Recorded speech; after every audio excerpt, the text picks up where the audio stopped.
नमस्कार दोस्तों, मेरा नाम है विमल सिंह। बालाजी स्टडी अड्डा में आपका स्वागत है। बीटीसी डीएलएड सेकंड सेमेस्टर के लिए जैसे कि हम आपको वन लाइनर जो है इंपॉर्टेंट क्वेश्चन आंसर करा रहे हैं। तो इससे पहले हमने जो आपका पहला पेपर था वर्तमान भारतीय समाज और प्रारंभिक शिक्षा, उसके बहुविकल्पी का तीसरा पार्ट देखा था। पिछला वाला वीडियो आपको साइड में आई बटन में वीडियो मिल जाएगा। आज हम देखेंगे प्रारंभिक शिक्षा के नवीन प्रयास जो आपका सब्जेक्ट है, उसके वन लाइनर क्वेश्चन आंसर और टोटल सभी प्रश्न उत्तर हम आपको 3 पार्ट में देंगे, जिसमें पहला पार्ट आज हम देखेंगे। तो चलिए शुरू करते हैं। पहला प्रश्न कह रहा है कि राष्ट्रीय पाठ्यचर्या की रूपरेखा 2005 नामक जो दस्तावेज है वो तैयार करने के लिए जो संचालन समिति है वो गठित की गई थी, उसके अध्यक्ष कौन थे? तो उसके अध्यक्ष जो है वो कौन थे? प्रोफेसर यशपाल जो है उसके अध्यक्ष थे। ये चीज मैंने आपको बताई भी थी जब मैंने 8 वीडियो में ये पहला पेपर और दूसरे पेपर का कंप्लीट कोर्स जो है वो कराया था। यदि आपने नहीं देखा देख लीजिएगा, उसमें जाकर सारी चीजें एक एक पॉइंट मैंने सब ऑलरेडी कवर करा दिया है फास्ट रिवीजन के अंतर्गत। अगला है ऑपरेशन ब्लैक बोर्ड योजना कब लागू की गई? तो 1987 से 88 में लागू की गई थी और जो मूलभूत सुविधाएं हैं विद्यालयों से संबंधित वो उपलब्ध कराना इसमें सुनिश्चित किया गया था। और इसको लाने की संकल्पना किसमें रखी गई थी? जो आपकी 1986 की राष्ट्रीय शिक्षा नीति थी उसके अंतर्गत बात इसके संबंध में की गई थी।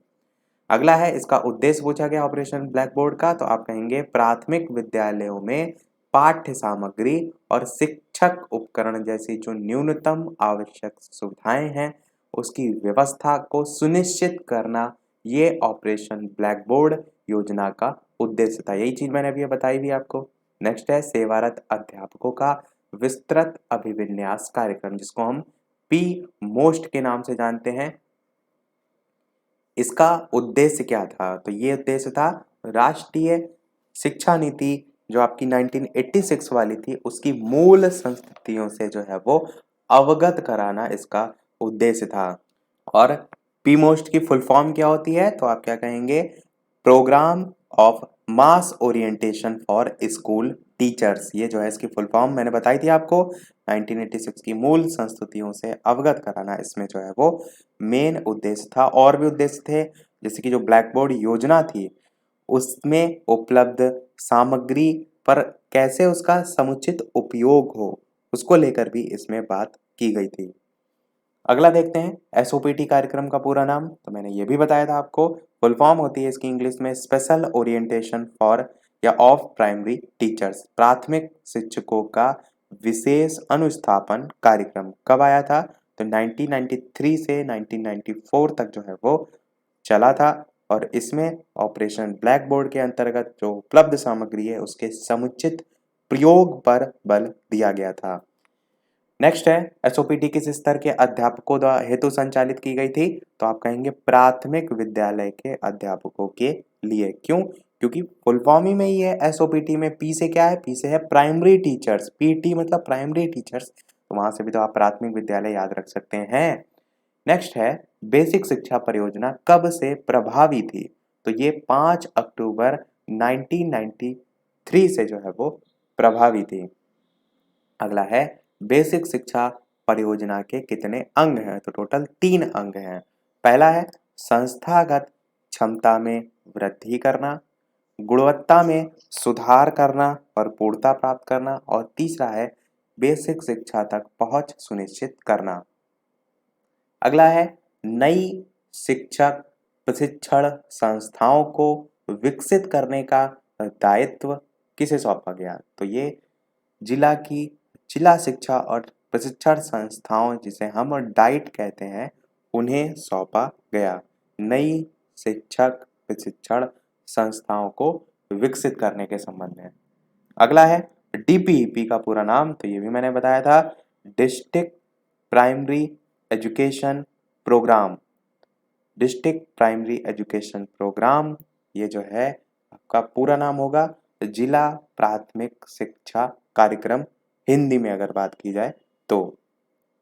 फिर समय क्या था इसका? तो आप कहेंगे 19, देखिए नीचे पूछ भी लिया गया जिला प्राथमिक शिक्षा कार्यक्रम कब प्रारंभ हुआ? तो 1994। यही इसकी हिंदी में ही तो फुल फॉर्म है डिस्ट्रिक्ट प्राइमरी एजुकेशन प्रोग्राम की। तो ये ध्यान रखिएगा 1994 समय। और इसमें क्या था? ड्रॉप आउट की दर को कम करना, वंचित वर्ग जो है उनको शिक्षित करने के संबंध में, तो ये सारी चीज़ें मैंने आपको बताई थी। अगला है 1997 में डीपीईपी द्वितीय के अंतर्गत उत्तर प्रदेश के कितने जिले चुने गए थे? ये भी मैंने आपको बताया था कि जो डीपीईपी था ये टोटल 3 चरणों में संपन्न हुआ था।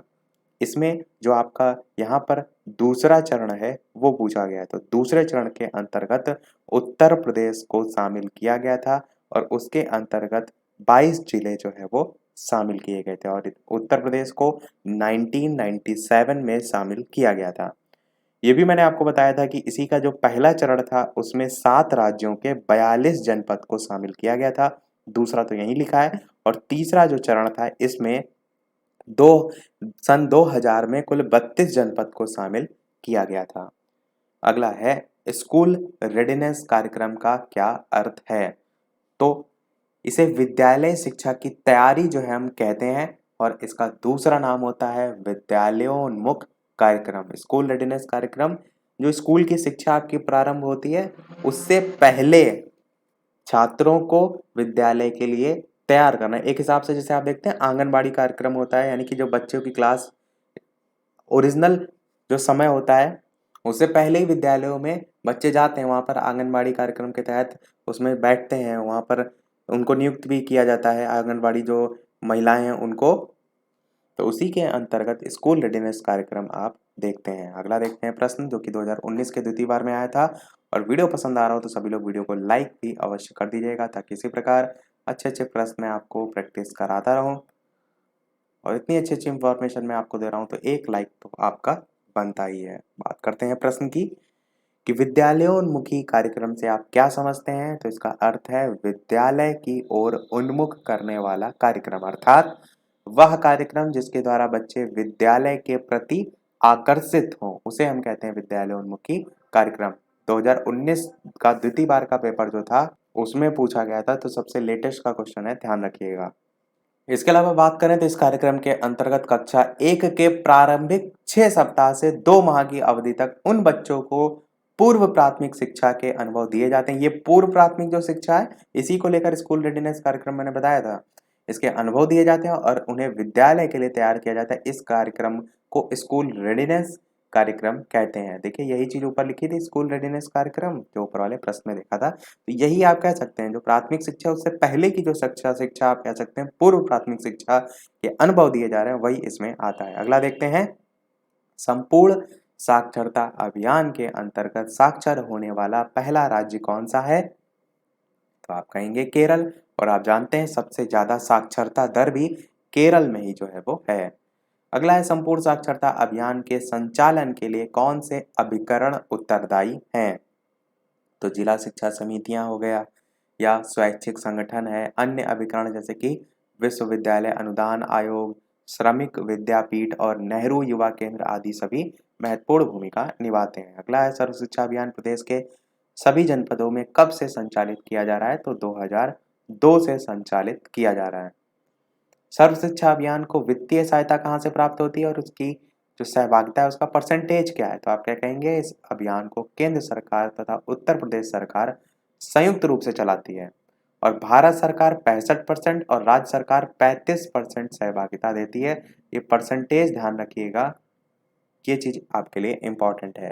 भारत सरकार 65% और राज्य सरकार 35% सहभागिता देती है। अगला है NPEGEL national programme of education for girls at elementary level, full form भी पूछी जाती है, मैंने फुल फॉर्म आपको बताई भी थी, तो ध्यान रखिएगा फुल फॉर्म भी इस कार्यक्रम के अंतर्गत है क्या? तो कहेंगे आप बालिका शिक्षा व्यवस्था, नाम में ही लिखा है गर्ल्स, वहां से भी आप कहेंगे बालिका शिक्षा व्यवस्था को अधिक सुदृढ़ करने का प्रयास किया जाता है, उनकी उपस्थिति ठहराव और प्राथमिक शिक्षा की पूर्णता सुनिश्चित कराई जाती है। तो ये सारी चीजें आपकी NPEGEL में आती हैं। इसमें मैंने ये भी तो बताया था आपको कि क्लस्टर विद्यालयों में इसमें सुविधाएं जैसे कि लकड़ी की चौकी की व्यवस्था, पुस्तकालय, निःशुल्क यूनिफॉर्म और उपचारात्मक शिक्षा व्यवस्था, पुरस्कार, इन सभी की व्यवस्था भी इसमें की जाती है। सारी चीज़ें मैंने उन 8 वीडियो में बता रखी हैं, देख लीजिएगा, मैं फिर से कह रहा हूँ। अगला है NPEGL का क्षेत्र बताइए, तो महिला साक्षरता के शैक्षिक दृष्टि से पिछड़े विकासखंड, 10% से कम साक्षरता वाले विकासखंड और चयनित शहरी मलिन बस्तियां, ये सभी क्षेत्र के अंतर्गत आ जाएगा।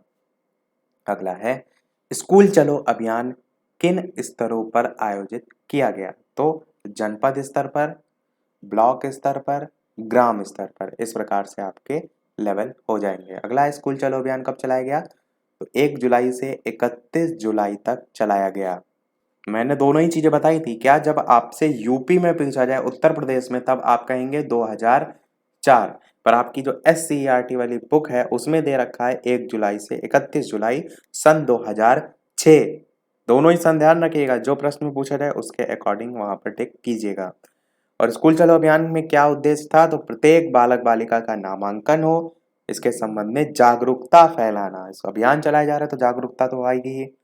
अगला है, कस्तूरबा गांधी बालिका विद्यालय योजना के क्या उद्देश्य हैं? इसको हम क्या कहते हैं? KGBV शॉर्ट में कहते हैं। 2004-05 में आया था। कक्षा 6 से 8 तक की बालिकाओं के लिए विशेषता था। इसमें बालक बालिकाओं के प्रति समदृष्टि विकसित करना, उद्देश्य की बात कर रहे हैं, बालिकाओं के नामांकन और ठहराव को सुनिश्चित करना और बालिकाओं को गुणवत्ता युक्त शिक्षा की उपलब्धता हेतु प्रयास करना।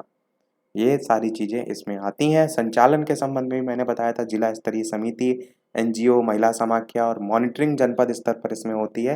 वो सारी चीजें मैंने आपको बता दी थी। अगला है, कस्तूरबा गांधी बालिका विद्यालय योजना कब से प्रारंभ की गई? तो मैंने अभी आपको सन बताया, 2004 से 5। अगला है, बालक बालिकाओं के अधिकारों के हनन को क्या कहते हैं? तो आप कहेंगे बाल श्रम के नाम से जानते हैं। अगला है, मध्याह्न भोजन योजना की आवश्यकता क्यों हुई है? तो विद्यालय में बच्चों का ड्रॉप आउट होने का जो कारण है वो मिड डे मील जो है, इसलिए उसकी आवश्यकता हुई, या कह सकते हैं इसलिए उसको लाया भी गया था। बच्चे जो है उनमें ठहराव आए और पौष्टिक भोजन मिलेगा, तो वो भी एक कहीं ना कहीं फायदा है, तो इसलिए इस प्रकार से आवश्यकता आप लिख सकते हैं। MDM यानी कि मिड डे मील या मध्याह्न भोजन योजना केंद्र सरकार द्वारा कब लागू की गई? तो 15 अगस्त 1995 से लागू की गई। बाल अधिकार कब और किसके द्वारा निर्धारित किया गया? तो संयुक्त राष्ट्र संघ द्वारा 10 दिसंबर 1950 को लागू किया गया या निर्धारित किया गया। 2015 के क्वेश्चन यहाँ से देखिए स्टार्ट हो रहे हैं। प्रीवियस ईयर क्वेश्चन बहुत आपको हेल्प करते हैं कि कैसे प्रश्न पूछे गए हैं और कैसे पूछे जा सकते हैं। नेक्स्ट है, शिक्षा अधिकार अधिनियम की कोई 2 विशेषताएं लिखिए। तो पहली विशेषता है 6 से 14 वर्ष के जो बालक हैं उनके लिए विद्यालय। दूसरा है, बालकों के शारीरिक मानसिक प्रताड़ना ना दी जाए। अगला है, बाल शिक्षा अधिकार नियम के अंतर्गत क्या निजी ट्यूशन की छूट प्राप्त है? तो आप कहेंगे नहीं, बिल्कुल नहीं प्राप्त है। फिर मैकाले द्वारा, लॉर्ड मैकाले जो है, इनके द्वारा अपने विवरण पत्र में कौन सा ध्येय वाक्य लिखा गया था? तो ये वाक्य था, एक अच्छे यूरोपीय पुस्तकालय की एक अलमारी का साहित्य भारत और अरब का संपूर्ण साहित्य जो है उसके समान है। 2015 में क्वेश्चन जो है वो आया था, ध्यान रखिएगा। अगला है, शिक्षा में छनाई या निस्यंदन का सिद्धांत से क्या आशय है? तो मैंने बताया था फिल्ट्रेशन थ्योरी क्या थी, कि कुछ लोगों को शिक्षा देना ताकि वे अन्य जन साधारण को शिक्षित कर सकें, या उच्च वर्ग को शिक्षित करना, और जो शिक्षा है उनसे प्रभावित होकर छन छन कर निम्न वर्ग तक पहुंच जाएगी स्वतः। ये इन्होंने यानी कि लॉर्ड मैकाले का छनाई या निस्यंदन सिद्धांत या फिल्ट्रेशन थ्योरी था। अगला है, हंटर कमीशन द्वारा माध्यमिक शिक्षा के क्षेत्र में कौन सी आर्थिक प्रणाली लागू की गई है जो आज भी प्रचलित है? तो आप कहेंगे अनुदान प्रणाली है। ये भी मैंने आपको बताया था, 2015 में जो है ये प्रश्न प्रीवियस ईयर में पूछा गया था। और हंटर कमीशन आया कब था? तो आप कहेंगे 1882 में जो है वो आया था, और इसी को प्राथमिक शिक्षा पर प्रथम आयोग के नाम से जानते हैं, भारतीय शिक्षा आयोग के नाम से जानते हैं। इस टाइप से अलग अलग नाम थे। अगला है, भारतीय शिक्षा को लॉर्ड कर्जन की किन्हीं 2 प्रमुख देनों का उल्लेख कीजिए। तो पहली देन क्या है? केंद्रीय शिक्षा विभाग की स्थापना। और भारतीय विश्वविद्यालय आयोग तो मैंने खासकर बताए थे, यहाँ पर 2 सन भी मैंने बताए थे, उन दोनों को ध्यान रखिएगा। एक विश्वविद्यालय आयोग का था, भारतीय विश्वविद्यालय आयोग, और एक भारतीय विश्वविद्यालय अधिनियम का था। उन दोनों से भी प्रश्न पूछा जा सकता है। कोठारी आयोग की नियुक्ति का मुख्य उद्देश्य क्या था? तो शिक्षा के राष्ट्र स्वरूप और शिक्षा के समस्त स्तरों के संबंध में सिद्धांत व नीतियां बनाना। अगला है नई शिक्षा नीति 1986 की किन्हीं दो विशेषताओं का वर्णन। तो पहला है शैक्षिक अवसरों की समानता, दूसरा है केंद्र सरकार की भागीदारी। अगला है प्रोफेसर यशपाल समिति किस प्रमुख समस्या के लिए गठित की गई थी? तो आप क्या कहेंगे? छात्रों का शैक्षिक बोझ कम करने के लिए, अधिगम का स्तर सुधारने के लिए। इस टाइप से आप पॉइंट लिख सकते हैं प्रोफेसर यशपाल समिति के संदर्भ में। अगला है पी मोस्ट कार्यक्रम का मुख्य उद्देश्य क्या था? तो राष्ट्रीय शैक्षिक नीति 1986 की मूल संस्तुतियों से अवगत कराना। ये मैंने अभी ऊपर भी प्रश्न कराया था, यहाँ भी देखिए आया है। 2015 के सब क्वेश्चन चल रहे हैं। अगला है एनपीजीईएल कार्यक्रम का मुख्य उद्देश्य। तो शिक्षा से वंचित बालिकाओं का स्तर सुधारना। फुल फॉर्म में ही था गर्ल्स एट एलिमेंट्री लेवल, तो वहां से भी आप समझ सकते हैं। अगला है राष्ट्रीय बाल श्रम परियोजना कब संचालित हुई और इसका मुख्य लक्ष्य क्या था? तो आप कहेंगे नवी पंचवर्षीय योजना 1997 से 2002 में लक्ष्य बाल श्रमिकों का पुनर्वास और बाल श्रम की समस्या दूर करना। अगला है कस्तूरबा गांधी बालिका विद्यालय का संक्षिप्त परिचय दीजिए। तो आप क्या कहेंगे? बालिकाओं हेतु कस्तूरबा गांधी आवास बनवाना। ये जो है वो कस्तूरबा गांधी बालिका विद्यालय के संक्षिप्त परिचय के अंतर्गत आप लिख सकते हैं। बाकी जो सारी चीजें मैंने बताई थी उनको भी लिख सकते हैं। यहाँ पर जो पॉइंट लिखा है ये भी वैलिड है। बाकी जो मैंने बताया था उसमें सारी इंपॉर्टेंट चीजें मैंने बताई थी। अगला है डीपीईपी परियोजना के कार्य लिखिए। तो प्राथमिक शिक्षा का विस्तार और विद्यालय जो है उसमें बच्चों का ठहराव। और फुल फॉर्म तो ऊपर ही मैंने बताई थी, district primary education programme. Full form जरूर ध्यान रखिएगा, फुल फॉर्म पूछी जा सकती है। अगला है कलकत्ता मदरसा किस सन में खुला था? आप कहेंगे 1781 में प्रथम गवर्नर जनरल वॉरेन हेस्टिंग्स द्वारा कलकत्ता मदरसा खोला गया था। कब? 1781 में। अगला है बनारस संस्कृत कॉलेज कब और किसके द्वारा प्रारंभ हुआ? तो 1791 में जोनायल डंकन के प्रयासों से बनारस संस्कृत कॉलेज प्रारंभ हुआ। वीडियो में आगे बढ़ने से पहले मैं थोड़ा सा आपको प्लेलिस्ट भी दिखा देता हूँ। यहाँ पर सभी सब्जेक्ट का मैं ऑलरेडी कोर्स करा चुका हूँ। ये देखिए, आप देखिए 79 वीडियो हैं। शिक्षा के क्रम से नाम से जो आपका पहला और दूसरा पेपर है उसके सभी टॉपिक वाइज वीडियो आपको इसमें मिल जाएंगे। बाकी इंग्लिश की प्लेलिस्ट, साइंस की प्लेलिस्ट, मैथ का कंप्लीट कोर्स एक एक टॉपिक वाइज में करा चुका हूँ। इसी प्रकार MCQ है। और साइड में आप जाएंगे तो यहाँ पर देखिए सोशल साइंस है, 2015 के पेपर, 2016 के पेपर, सभी सब्जेक्ट के अति लघु, 2016 का द्वितीय बार का पेपर। तो इस प्रकार से पूरा कोर्स आप जाकर प्लेलिस्ट में देख सकते हैं। यहाँ पर पूरा सेकंड सेमेस्टर का एक एक सारी चीज़ें जो है वो हैं। 2017 के पेपर भी यहाँ पर दे रखे हैं।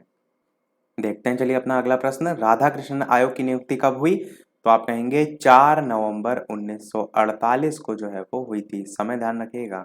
राधा कृष्णन आयोग, और किस नाम से जाना जाता है राधा कृष्णन आयोग को? तो विश्वविद्यालय शिक्षा आयोग के नाम से जाना जाता है। और स्वतंत्र भारत में शिक्षा संबंधी आयोग के अंतर्गत हम इसे देखते हैं। भारतीय शिक्षा आयोग 1882 को अन्य किस नाम से जाना जाता है? तो ये भी मैंने बताया था, हंटर कमीशन के नाम से जाना जाता है। ये सब एक एक प्रश्न आपके उन 8 वीडियो में आए हैं। फास्ट रिवीजन सेकंड सेमेस्टर की जो प्लेलिस्ट है उसमें जाकर देख लीजिएगा, आपको डेफिनेटली हेल्प करेंगे। अगला है लॉर्ड कर्जन कब भारत आए थे? 1889 में भारत के गवर्नर जनरल होकर भारत आए थे। भारतीय विश्वविद्यालय आयोग की नियुक्ति कब हुई? ये ऊपर वाला सन तो गलत लिखा है यहाँ पर, 1889 नहीं, 1889 के अलावा 1899 होगा। इसको करेक्ट कीजिए। 1899 में जो है ये आए थे। पाश्चात्य संस्कृति के समर्थक थे। उच्च शिक्षा के क्षेत्र में सुधार के लिए इन्होंने विशेष प्राथमिकता दी थी। नेक्स्ट क्वेश्चन है भारतीय विश्वविद्यालय आयोग की नियुक्ति। तो सन 1902 मैंने बताया था। भारतीय विश्वविद्यालय अधिनियम कब पारित हुआ? तो 1904 मैंने बताया था। भारतीयों की परवाह ना करते हुए भारतीय विश्वविद्यालय अधिनियम पारित कर दिया था। भारतीय विश्वविद्यालय अधिनियम के अनुसार विश्वविद्यालय का कार्यक्षेत्र कैसा हो गया? तो आप कहेंगे कार्यक्षेत्र अधिक व्यापक कर दिया गया, क्योंकि वे अब परीक्षा लेने के साथ शिक्षण कार्य भी कर सकते थे। राष्ट्रीय शिक्षा नीति 1992 से क्या तात्पर्य है? तो वह नीति जो किसी राष्ट्र विशेष में शिक्षा के आधार, मापदंड, शैक्षिक गतिविधियों के सफल और दीर्घकालिक परिणाम परक उत्थान को स्थापित करता है, उससे आप राष्ट्रीय शिक्षा नीति 1992 के अंतर्गत रख सकते हैं। फिर इसी से ही संबंधित है कि व्यवसायीकरण को उचित माना है या नहीं इसमें। तो आप कहेंगे व्यवसायीकरण करना और इस संदर्भ में माध्यमिक शिक्षा स्तर के पाठ्यक्रम में व्यवसायीकरण पर विशेष बल देना इसमें माना गया है, क्योंकि व्यवसाय पर आधारित शिक्षा महात्मा गांधी जी भी जो है वो जोर देते थे कि ऐसा ना हो बच्चा जो है वो पढ़ ले, कोर्स सारा कंप्लीट हो जाए, उसके बाद वो घर में बेरोजगार बैठा है। मेन क्या है, उसका रोजगार उससे जुड़ सके।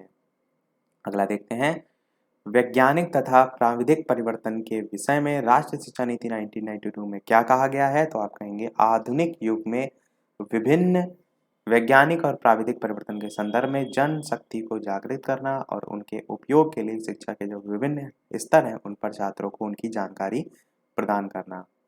जनार्दन रेड्डी समिति ने नवोदय विद्यालय के संबंध में क्या कहा है? तो कहा है कि नवोदय विद्यालय योजना जारी रखी जाए और प्रत्येक जनपद में एक नवोदय विद्यालय की स्थापना की जाए। नेक्स्ट है, विद्यालयों की गुणवत्ता के संदर्भ में जनार्दन रेड्डी ने क्या कहा है? जनार्दन रेड्डी समिति ने समस्त विद्यालयों की गुणवत्ता को प्रत्येक स्तर पर सुधारना चाहिए और विद्यालय स्तर पर जो फैली विषमताएं हैं उनको भी दूर करने की आवश्यकता है। तो ध्यान रखिएगा, इनके संदर्भ में कोई क्वेश्चन आएगा तो आप लिख सकते हैं। अगला देखते हैं, आंगनबाड़ी कार्यक्रम के विषय में जनार्दन रेड्डी समिति ने जो है वो क्या कहा? तो क्या कहा कि इस कार्यक्रम को और अधिक मजबूत बनाया जाए, बच्चों की देखभाल और परिवार कल्याण, पोषण और स्वास्थ्य को बेहतर बनाने के उपाय भी जो है वो खोजे जाएं। अगला है, नव साक्षरों के विषय में रेड्डी समिति ने क्या कहा? तो नव साक्षरों के लिए सतत शिक्षा कार्यक्रम चलाए जाने की आवश्यकता है। साक्षरता अभियान को और अधिक गतिशील बनाए जाने की भी आवश्यकता है। ये इनके संदर्भ में हो जाएगा। अगला है, प्रोफेसर यशपाल समिति किस समस्या के लिए गठित हुई थी? तो जीवन पर्यंत स्वाध्याय और कौशल विकसित करने की क्षमता निर्माण समिति अधिगम की गुणवत्ता में सुधार हेतु सभी स्तर के स्कूली छात्रों विशेषकर छोटे बच्चों पर पढ़ाई के बोझ को कम करने के उपाय में सलाह देना। तो बस मेन पॉइंट आपका यही है, इसको ध्यान रखिएगा प्रोफेसर यशपाल समिति के संदर्भ में। अगला हमारी शिक्षा व्यवस्था की बड़ी त्रुटि क्या है? तो एक बड़ी त्रुटि है कि अधिक पढ़ाई कराई जाती है पर बच्चे बहुत कम सीखते हैं। अगला है, जिस बोझ को हम अध्ययन करना चाहते हैं वो क्या है? तो आप कहेंगे हम जिस बोझ का अध्ययन करना चाहते हैं वो न केवल भौतिक बोझ है बल्कि सीखने का भी बोझ है, जो भी स्थानों पर विभिन्न प्रकार के विद्यालयों में पढ़ने वाले सभी बच्चों पर भी तो होता है। अगला है, बचपन में ही बच्चों के लिए व्यवस्था क्या है? तो बचपन के शुरू में ही जो है या शुरू के जो दिन है उनमें से ही बच्चे, विशेषकर मध्यम वर्ग के बच्चे, गृह कार्य, ट्यूशन तथा विभिन्न प्रकार की कोचिंग कक्षाओं में भाग लेने के लिए विवश हो जाते हैं। अवकाश तो उनके लिए दुर्लभ वस्तु हो जाते हैं। सारी चीजें आप अपने आप से लिख सकते हैं। ये आपका इस पार्ट का लास्ट पेज होगा। ये लाइन आप किसी देख पा रहे हैं, ये हमारा लास्ट पेज है। उसके बाद के जो हमारे क्वेश्चन होंगे वो हम नेक्स्ट पार्ट में देखेंगे। लाइव टाइमिंग हमारी सेकेंड सेमेस्टर की दोपहर के 3 बजे है, तो लाइव आकर भी वीडियो आप देख सकते हैं। तो प्रश्न आपका है, बच्चों की पढ़ाई का लक्ष्य क्या हो गया है? तो आप कहेंगे केवल पाठ्यक्रम पूरा करना ही लक्ष्य हो गया है। जो सामाजिक और दार्शनिक उसका लक्ष्य है वो कहीं भी दिख नजर नहीं आता है। अगला, स्कूली शिक्षा इस समय लाभप्रद है या नहीं? आप कहेंगे नीरस है, बोझिल है, अरुचिकर है, कटु अनुभव प्रदान करने वाली प्रतीत होती है। अगला है, हमारी परीक्षा प्रणाली का उद्देश्य क्या है? तो स्कूलों में परीक्षा उत्तीर्ण करने पर अधिक महत्व दिया जाता है। हमारी परीक्षा प्रणाली केवल रटने की क्षमता की ही जांच कर पाती है, परीक्षा के द्वारा भय उत्पन्न होता है, इस टाइप की परीक्षा प्रणाली है। बाकी मेन क्या होता है, बच्चे को चेक करना कि ये सारी चीजें ज्यादा मेन उद्देश्य में होता है, ना कि उसको रटंती विद्या पर जो है वो जोड़ देना। अगला है, पीमोस्ट कार्यक्रम को ऑपरेशन ब्लैक बोर्ड में परिवर्तित करने का निर्णय कब लिया गया? तो आप कहेंगे ऑपरेशन ब्लैक बोर्ड योजना के अंतर्गत बालकों को न्यूनतम शिक्षण सामग्री उपलब्ध करा देने के बाद 1990 के विस्तृत अभिविन्यास कार्यक्रम यानी कि पी मोस्ट सामान्य को P most operation black board में परिवर्तित करने का निर्णय जो है वो लिया गया था। ये जब मैं डिटेल में आपको टॉपिक शिक्षा के क्रम से अभी मैंने प्लेलिस्ट दिखाई थी, उसमें ये सारी चीजें मैंने आपको एक एक पॉइंट बताया था। टॉपिक वाइज वीडियो ज्यादा बड़े नहीं है, 9-10 मिनट के, आप चाहें तो देख सकते हैं। अगला है, प्राथमिक शिक्षकों का विशेष अनुस्थापन कार्यक्रम जिसे हम SOPT कहते हैं, ये किस वर्ष प्रारंभ किया गया था? तो आप क्या कहेंगे, ये योजना जो है 1993 से 4 में जो है वो प्रारंभ की गई थी। बाकी सारी चीजें मैंने जो है आपको बता दी। ये ध्यान रखिएगा, मानव संसाधन विकास मंत्रालय के अंतर्गत जो है ये आता है। अगला है, SOPT कार्यक्रम में प्रति वर्ष कितने प्राथमिक अध्यापकों को प्रशिक्षित करने का लक्ष्य लिया गया था? तो प्रति वर्ष 4.5 लाख प्राथमिक अध्यापकों को प्रशिक्षित करने का लक्ष्य जो है वो प्रति वर्ष था। और 1993 और 4 से ये कार्यक्रम प्रारंभ जो है वो किया गया था। नेक्स्ट है आपका उत्तर प्रदेश बेसिक शिक्षा परियोजना का उद्देश्य क्या है? तो 300 की आबादी तथा 1.5 किलोमीटर की दूरी पर प्राथमिक विद्यालयों, वैकल्पिक शिक्षा केंद्रों को खोलना इसमें शामिल किया गया और साथ ही साथ लगभग 5000 की ग्रामीण क्षेत्र की आबादी पर सतत शिक्षा की सुविधा प्रदान करना भी इसमें शामिल था। देखते हैं अपना अगला और इस वीडियो का लास्ट प्रश्न, इसके बाद एक प्रश्न मैं आपसे भी पूछूंगा। और वीडियो का लास्ट प्रश्न देखने से पहले आपने अभी तक वीडियो को लाइक ना किया हो तो सभी लोग वीडियो को लाइक अवश्य कर दीजिएगा। आप ही के लिए यहाँ सारी मेहनत की जा रही है, तो एक लाइक तो आपका वीडियो पर बनता ही है। आपके एक लाइक से मुझे भी मोटिवेशन मिलता रहे, इसी प्रकार अच्छे अच्छे प्रश्न मैं आपको आगे भी प्रैक्टिस कराता रहूँ। चैनल पर नए हो तो सब्सक्राइब करके भी अवश्य जुड़ जाइएगा ताकि कोई आगे आने वाला वीडियो आपसे मिस ना हो। और टेलीग्राम चैनल से नहीं जुड़े हैं तो वीडियो के डिस्क्रिप्शन में आपको लिंक मिल जाएगी, सर्च करके भी बालाजी स्टडी अड्डा टेलीग्राम पर आप जुड़ सकते हैं। प्रश्न आपका क्या है? उत्तर प्रदेश बेसिक शिक्षा परियोजना का मुख्य कार्य बताइए। तो आप क्या कहेंगे? इसके अंतर्गत राज्य, जनपद, स्थानीय स्तर पर विभिन्न इकाइयों के माध्यम से पूरे राज्य के 6 से 14 वर्ष, वय नहीं होगा ये वर्ष होगा, 6 से 14 वर्ष के 100% बच्चों का नामांकन करना और विद्यालय सुविधाओं का नियोजन और प्रबंध करना शामिल है। तो सारे हमारे इस पार्ट के प्रश्न समाप्त हुए। अब एक प्रश्न आपके लिए भी, जैसे कि सभी वीडियो में हम आपसे एक ना एक प्रश्न पूछते हैं। तो इस वीडियो का आपके लिए प्रश्न है जिसका आंसर आपको बताना है वीडियो के मेन कमेंट में टाइप करके। और प्रश्न है, उत्तर प्रदेश बेसिक शिक्षा अधिनियम कब लागू हुआ? ये आपका इस वीडियो का प्रश्न है। आंसर हम देखेंगे इसका जो सेकंड वाला पार्ट होगा उसमें। इसी के बाद समय वही है दोपहर के 3 बजे, तो लाइव आकर भी आप देख सकते हैं। तो सभी लोग अपना आंसर वीडियो के मेन कमेंट में टाइप करके अवश्य बताइएगा। तो आज के वीडियो में इतना ही। वीडियो पसंद आया हो लाइक अवश्य कीजिएगा, चैनल पर नए हो तो सब्सक्राइब जरूर कीजिएगा। मिलते हैं अगले वीडियो में नए टॉपिक के साथ, तब तक के लिए नमस्कार। Thank you for watching.